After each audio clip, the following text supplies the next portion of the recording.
চট্টগ্রামে টাকার লোভে প্রবাসী ফুফাতো ভাইয়ের সন্তানকে অপহরণের অভিযোগ। ২৪ ঘন্টার মধ্যে শিশুটিকে উদ্ধার করল পুলিশ, গ্রেফতার ৩ জন। বন্দরনগরীর বেসরকারি হাসপাতালগুলোতে নেই পার্কিং সুবিধা, নকশা বহির্ভূত স্থাপনা সহ অবকাঠামোগত ত্রুটি তালিকা করছে সিডিএ। চট্টগ্রাম নগরীতে চালু হচ্ছে এআই ভিত্তিক ট্রাফিক ব্যবস্থাপনা। প্রথম ধাপে ৭টি পয়েন্টে হবে বাস্তবায়ন, সড়কে শৃঙ্খলা ফেরার আশাবাদ।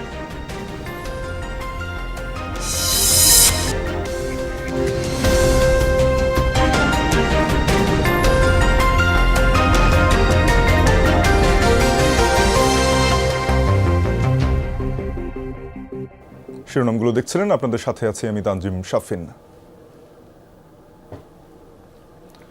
বাবা প্রবাসী, তাই টাকার লোভে তার ৭ বছর বয়সী সন্তানকে কৌশলে অপহরণ করে বাবারই মামাতো ভাই। লক্ষ্য মোটা অঙ্কের মুক্তিপণ আদায়। চাঞ্চল্যকর এই ঘটনা ঘটেছে চট্টগ্রামের রাঙ্গুনিয়ায়। তবে শেষ রক্ষা হয়নি। সিসি ক্যামেরায় গতিবিধি দেখে অপহরণকারী চক্রের ৩ সদস্যকে গ্রেফতার করে পুলিশ। উদ্ধার হয় শিশুটি। অপহরণের একদিন পর নিজের সন্তানকে ফিরে পেয়েছে বাবা। এই অশ্রু আনন্দের। তবে কিভাবে রাঙ্গুনিয়া থেকে অপহরণ হয়েছিল শিশুটি, কারাই বা করেছিল অপহরণ, কী ছিল উদ্দেশ্য, সে গল্প আরও ভয়াবহ।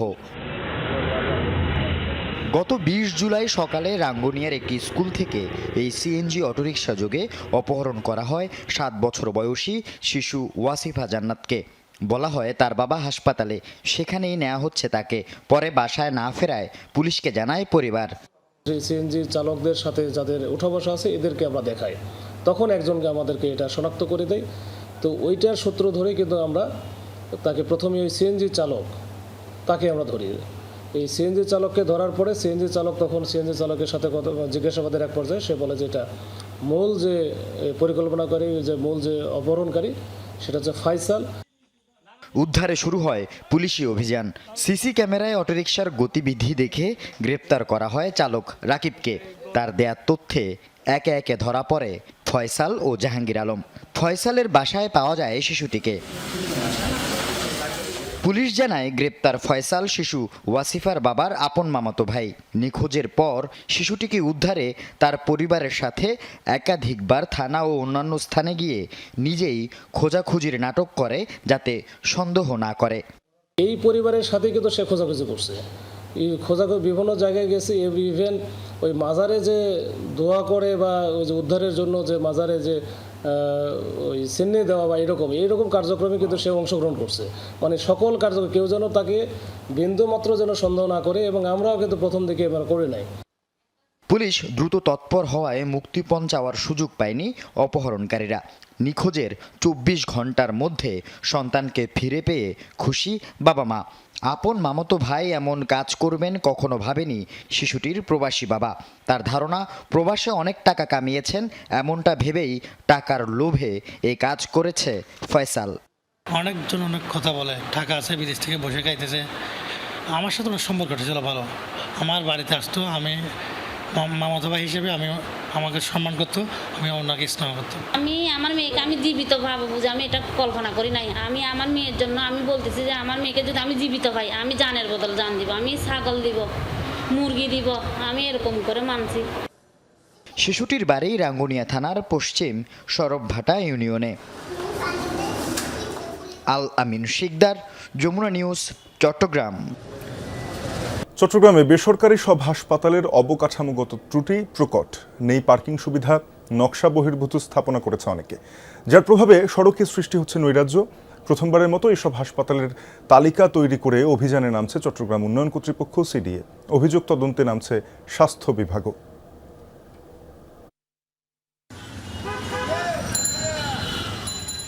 চট্টগ্রাম মহানগরীর বেসরকারি সব হাসপাতালের সামনে ভয়াবহ যানজট নিত্যদিনের চিত্র। বেশিরভাগ হাসপাতালেই নেই পার্কিং সুবিধা। কয়েকটিতে থাকলেও সেখানে মালিকপক্ষ এবং চিকিৎসক ছাড়া রোগী, স্বজন ও সেবা প্রার্থীদের গাড়ি রাখতে দেওয়া হয় না। হাসপাতালের সামনের সরকারি সড়ককে পার্কিং লট বানিয়েছে কর্তৃপক্ষ। ফলে দিনরাত লেগে থাকে ভয়াবহ যানজট আর নৈরাজ্য।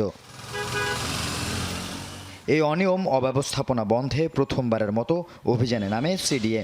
গত সোমবার প্রথম দফায় জিইসি মোড়ে অবস্থিত মেট্রোপলিটন, রয়্যাল, সিএসসিআর এবং মেডিকেল সেন্টার পরিদর্শন করে অসঙ্গতি পায় সিডিএর পরিদর্শন টিম।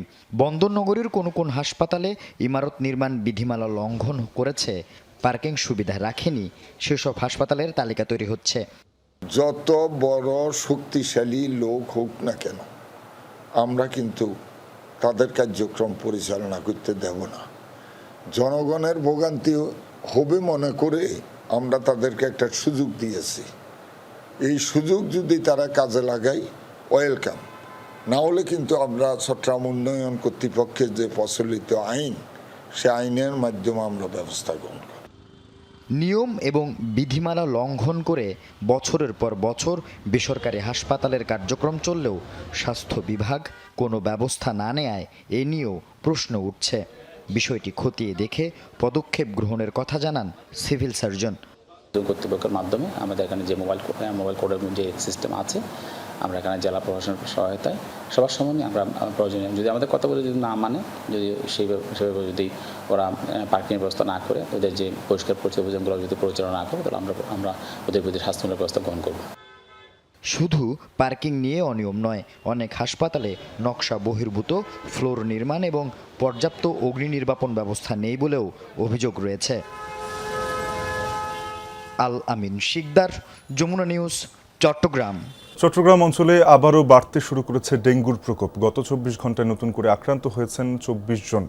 চলতি মাসের শুরুতে টানা বৃষ্টি আর বন্যার পর থেকে ডেঙ্গুর প্রকোপ বৃদ্ধি পাওয়ায় চট্টগ্রাম সরকারি হাসপাতালে খোলা হয়েছে আলাদা ডেঙ্গু কর্নার। তীব্র ব্যথা ও জ্বর নিয়ে প্রতিদিন জেলা উপজেলা থেকে আসছেন অনেকে। ডেঙ্গুর লক্ষণ দেখা দিলেই দেরি না করে হাসপাতালে ভর্তির পরামর্শ দিয়েছেন চিকিৎসকরা। চলতি জুলাই মাসে 329 জন সহ এখন পর্যন্ত চট্টগ্রামে মোট ডেঙ্গুতে আক্রান্ত হয়েছেন 627 জন, মৃত্যু হয়েছে 2 জনের।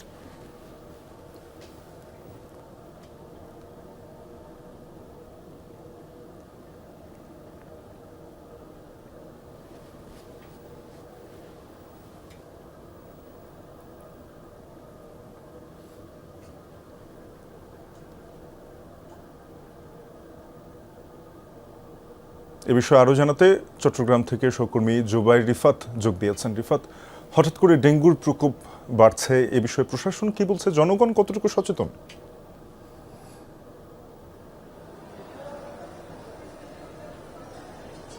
শাফিন, চিকিৎসকরা আসলে সচেতনতার উপরেই আসলে সবচেয়ে বেশি জোর দিচ্ছেন। তারা যেটি বলছেন যে হঠাৎ করে আপনি নিশ্চয়ই জেনে থাকবেন যে পুরো চট্টগ্রাম অঞ্চলে কিন্তু একটি বর্ষার মৌসুম গিয়েছে এবং বানের পানিও উঠেছিল স্বাভাবিকভাবেই। সেই কারণেই কিন্তু আমরা দেখেছি যে আসলে ডেঙ্গুর প্রকোপটা হঠাৎ করেই বেশ ভালো মতনই বেড়েছে। আপনাকে গত 24 ঘন্টার হিসেব যদি বলি, গত 24 ঘন্টাতেও আসলে 24 জন ডেঙ্গু আক্রান্ত হয়েছেন এবং বিভিন্ন উপসর্গ নিয়ে হাসপাতালগুলোতে রোগী এবং স্বজনদের ভিড়ভাড়টা কিন্তু লেগেই আছে। একেবারে আমরা দেখছি সেটি 5-6 জুলাই থেকে এখন পর্যন্ত বেশ ভালো মতনই আসলে আক্রান্ত হচ্ছে এবং সর্বোচ্চ আমরা গতকালকের আগের দিন অর্থাৎ গত 24 ঘন্টার আগের 24 ঘন্টায় আমরা দেখেছি প্রায় 29 জন একদিনে সর্বোচ্চ আক্রান্ত হয়েছেন। সেক্ষেত্রে সরকারি এবং বেসরকারি হাসপাতালগুলোর আউটডোরগুলোতে আমরা রোগীদের সবচেয়ে বেশি ভিড় দেখতে পাচ্ছি এবং চিকিৎসকরা যে বিষয়টির উপর সবচেয়ে বেশি জোর দিচ্ছেন সেটি হলো এ পর্যায়ে আসলে একদিনের জ্বর যদি হয় এবং সেটি যদি 2 থেকে 3 দিন স্থায়ী হয়, সেক্ষেত্রে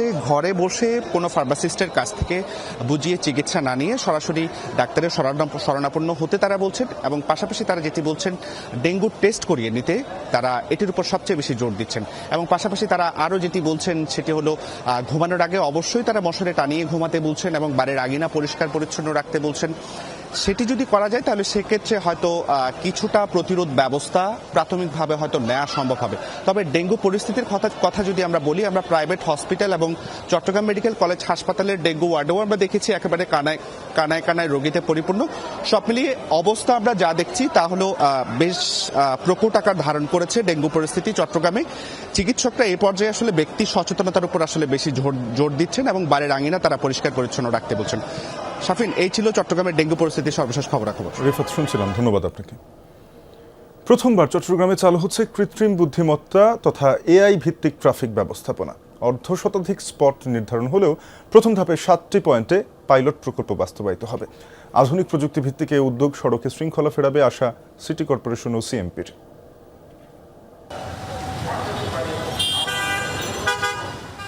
আগ্রাবাদ মোড় থেকে বড়পুলমুখী সড়কে প্রবেশ করতে হবে এই মোড় ঘুরে। তবে চালকরা ট্রাফিক পুলিশের সামনেই ভাঙছেন সে নিয়ম। সাইনবোর্ডে লেখা এখানে যাত্রী তোলা যাবে না, সে নিয়ম নির্দেশনাতেই সীমাবদ্ধ। চট্টগ্রাম মহানগরীর এই মোড়ে লেগে থাকে গাড়ির জটলা, বিশৃঙ্খলা। ট্রাফিক পুলিশও অনেকটা নিরুপায়, চালকরাও অকপটে স্বীকার করছেন ভুল। অব্যবস্থাপনা রোধে চট্টগ্রামের এই মোড়ে পরীক্ষামূলকভাবে শুরু হতে যাচ্ছে এআই ক্যামেরা। ট্রাফিক আইন ভঙ্গ করলে সড়ক পরিবহন আইনে স্বয়ংক্রিয়ভাবে মামলা ও জরিমানা হবে। একদম দাঁড়াইতে নেই নাই, গাড়িতে রানিং অবস্থায়। সামনে যখন এআই ক্যামেরা বসবে এসব মোড়গুলোতে তখন কি করবেন? দাঁড়াবো না, এটা আমার ভুল হয়েছে, এটা আমি মানি। এখানে এআই ক্যামেরা বসবে কয়েকদিন পর, তখন বসলে ওইদিকে আসবো। এখন আপনার এটা ভুল হয়েছে কিনা? অবশ্যই ভুল হয়েছে, আমার ভুল, আমার সামনেরটা ভুল হয়েছে, সেজন্য তো আমারও হয়েছে। তো ট্রাফিকে সিগন্যাল দিলে কি করতাম? ট্রাফিকে সিগন্যাল দিতে এদিক দিয়ে আসতাম, আসতে আছে গাড়ি। ঢাকায় যেরকম হয়েছে চট্টগ্রামে এরকম চট্টগ্রাম না সারা বাংলাদেশ হওয়া দরকার। আমরা অবশ্যই শৃঙ্খলাবদ্ধ পক্ষে আছি। ঢাকার মতো চট্টগ্রামের কিছু সড়কে পরীক্ষামূলকভাবে বসছে এআই ক্যামেরা। প্রথম ধাপের spot Agrabad, new market, tiger pass, GAC, প্রবর্তক মোড়, ১৬ শহর ও সিটি গেট। চলছে সিগন্যাল বাতি সংস্কারের কাজ। প্রকল্প বাস্তবায়ন করবে চট্টগ্রাম সিটি কর্পোরেশন। দুইটা জোনে অনতিবিলম্বে এআই বেস ট্রাফিক সিস্টেমে কাজ শুরু হবে এবং ইনশাল্লাহ আমরা মনে করি, আমরা হার্ডলি মনে করছি 3 থেকে 4 মাসের মধ্যেই একটা দৃশ্যমান রেজাল্ট আমরা দিতে পারব।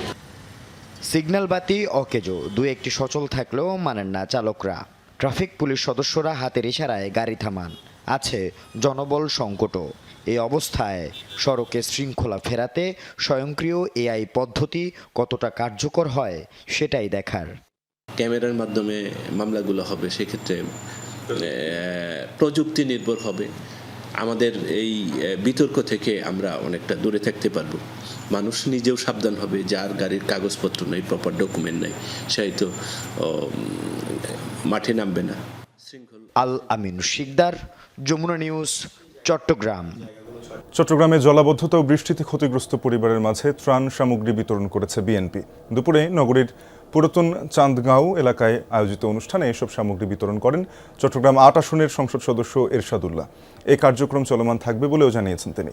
পাশাপাশি ঘরবাড়ি হারানো মানুষকে পুনর্বাসনের আশ্বাস দেন। অনুষ্ঠানে স্থানীয় বিএনপি ও অঙ্গ সংগঠনের নেতাকর্মীরা উপস্থিত ছিলেন।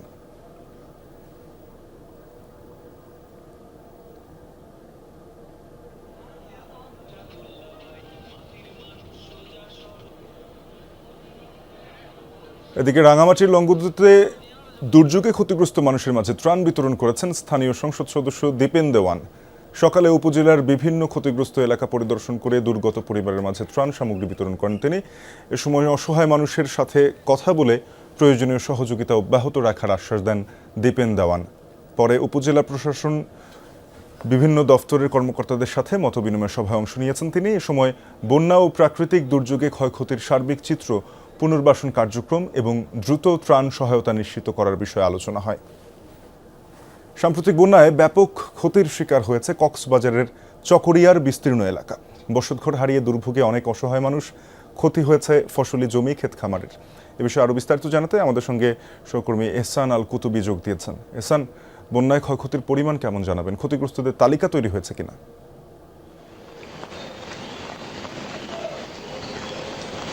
শাফিন, ক্ষতিগ্রস্তদের তালিকা তৈরি হয়েছে এবং পুনর্বাসন, যাদের ঘর বাড়ি হারিয়েছে তাদের পুনর্বাসনের জন্য সরকার উদ্যোগ নিয়েছে, সেটি আমরা প্রশাসনের পক্ষ থেকে জানতে পেরেছি।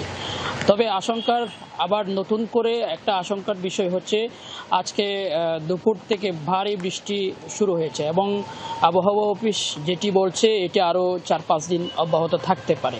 যদি এভাবে ভারী বৃষ্টি হয় সেক্ষেত্রে আবারও নতুন করে বন্যা, নতুন করে জলাবদ্ধতা, নতুন করে দুর্ভোগের সৃষ্টি হতে পারে এবং এখনও কিন্তু অনেক জায়গা থেকে পানি নামেনি, অর্থাৎ পানি নামেনি বলতে নিম্নাঞ্চলে অনেক জায়গায় এখনো পানিবন্দী অবস্থায় আছে, জলবদ্ধতার সৃষ্টি হয়ে আছে এবং যাদের ঘর বাড়ি হারিয়েছে, যারা নদীতে এবং যারা খালের এবং যারা জলবদ্ধতার কারণে পানির স্রোতে ঘর হারিয়েছে, তারা কিন্তু খোলা আকাশের নিচে বসবাস করছে। যদি জলাবদ্ধতা আবারও সৃষ্টি হয়, যদি আবারও ভারী বৃষ্টি হয়, তারা কোথায় যাবে আসলে? এমন চিত্র কিন্তু কক্সবাজারে শুধু চকরিয়া নয়, আমরা কিছুদিন আগে মহেশখালীর মাতার বাড়ি এলাকায় গিয়েছিলাম, সেখানেও কিন্তু চরম অবস্থা, অর্থাৎ ঘর বাড়ি ভাঙতে ভাঙতে তারা বেড়িবাঁধে অবস্থান নিয়েছিল, বেড়িবাঁধে কোনো রকম তারা তাদের ঠাঁই হয়েছিল, সেই বেড়িবাঁধেই কিন্তু পানি চলে এসেছে। এবং কিছুদিন আগে যে জোয়ারের পানি বৃদ্ধি পেয়েছে, সেই জোয়ারের পানিতে তাদের ঘরের অধিকাংশই কিন্তু পানিতে তলিয়ে গেছে। এই মানুষগুলো কিন্তু এখন বসবাস করছে বেড়িবাঁধের উপর, এবং এমন চিত্র কিন্তু কক্সবাজারের বিভিন্ন এলাকায় রয়েছে। এখন যদি আবারও জলাবদ্ধতা সৃষ্টি হয়, সেক্ষেত্রে নতুন করে তাদের মধ্যে আশঙ্কাও দেখা দিয়েছে এবং দুর্ভোগও নতুন করে সৃষ্টি হতে পারে।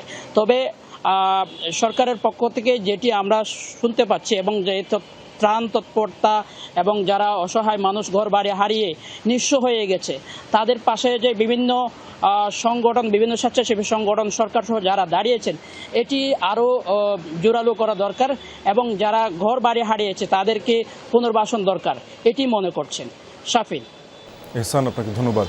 এবারে রাঙামাটি থেকে সার্বিক পরিস্থিতির খবর জানাতে সহকর্মী শামসুল আলমের সঙ্গে যুক্ত হচ্ছে। শামসুল, কোন কোন এলাকায় বেশি ক্ষয়ক্ষতি দেখছেন, বিস্তারিত জানাবেন? শাফিল, আপনি জানেন এই যে গত কয়েকদিনের টানা বর্ষণের কারণে রাঙ্গামাটি জেলার যে 10টি উপজেলা রয়েছে, 10টি উপজেলার মধ্যে বাগাইছড়ি, বিলাইছড়ি, লংগদু, জুরাছড়ি, নানিয়ারচর, এইসব উপজেলার নিম্নাঞ্চলগুলো কিন্তু পানিতে তলিয়ে গিয়েছিল। সেখানকে কিন্তু কয়েক হাজার মানুষজন কিন্তু তাদের ঘর বাড়ি কিন্তু এই পানিতে তলিয়ে যায়।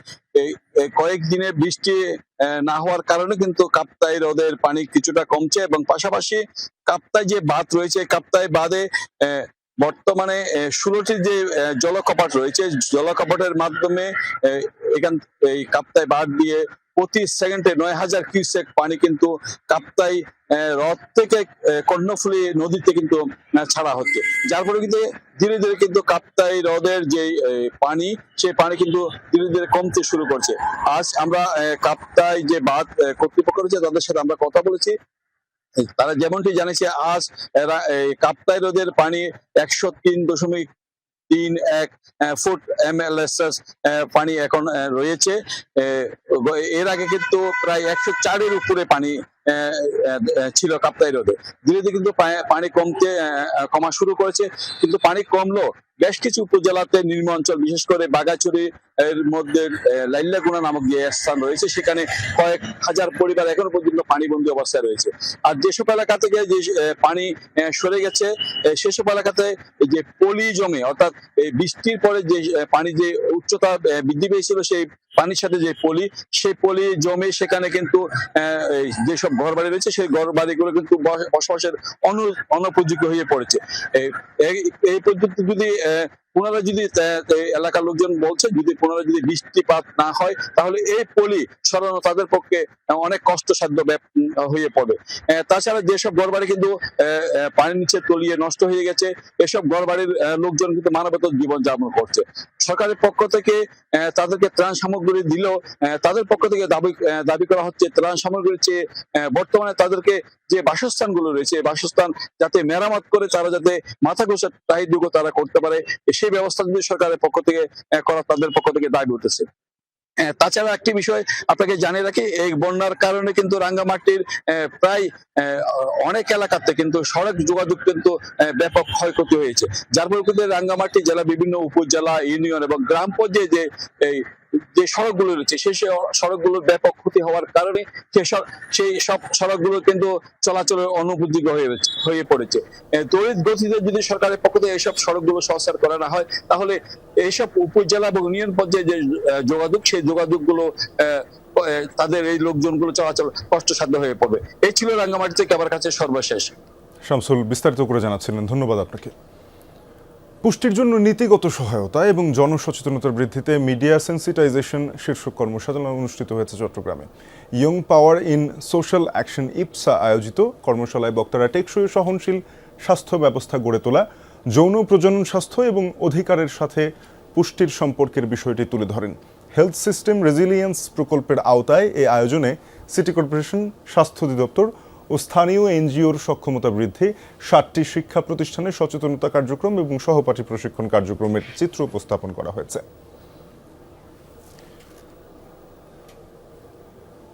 এই ছিল আজকে চট্টগ্রামে। এতক্ষণ সাথে থাকার জন্য সবাইকে ধন্যবাদ।